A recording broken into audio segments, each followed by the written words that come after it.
এই যে সকাল 12টায় আমাকে বলেছে সাজবে, এখন বাজে 5:50। এই যে খাইয়ে দিচ্ছে, এখন খায়ওনি, আমি এখন সাজাতে শুরু করব। কারণটা বলো। কারণটা তুমি বলবি সাজতে সাজতে।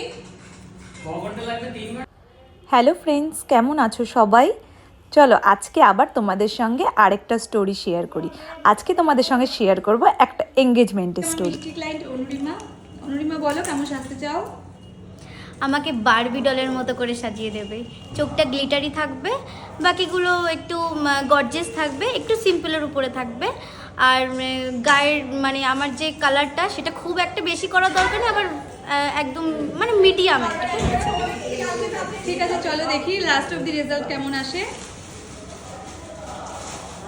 তোমরা শুনেই নিলে, ও সাজতে চায় আমার কাছে পুরো বারবি ডলের মতন, কিন্তু আমার কাছে টাইম ছিল মাত্র 45 মিনিটস। ওর কোনো তাড়া ছিল না, ও আমাকে বলেছিল দিদি তুমি আরামসে আমাকে রেডি করে দাও। কিন্তু চোখ বন্ধ করার সঙ্গে সঙ্গে ওর বাবার মা এসে আমায় বলছিল প্রিয়াঙ্কা যত তাড়াতাড়ি পসিবল তুমি ওকে সাজিয়ে ওটাকে কমপ্লিট করে দাও। তো আমি সেই মতোই জলদি জলদি কাজ করছিলাম।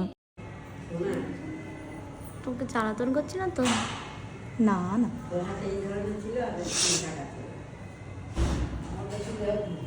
দেখো তো বন্ধু, ঠিক আছে। এই কোনাটা একটু টানা যাবে? আমি বলছি তোমাকে, জিজ্ঞেস করছি এই জায়গাটা। ওটা মিশিয়ে দেবো লাস্টে। আর এই জায়গাটা মানে না টানবো না, ওটা স্মোকি স্মোকি।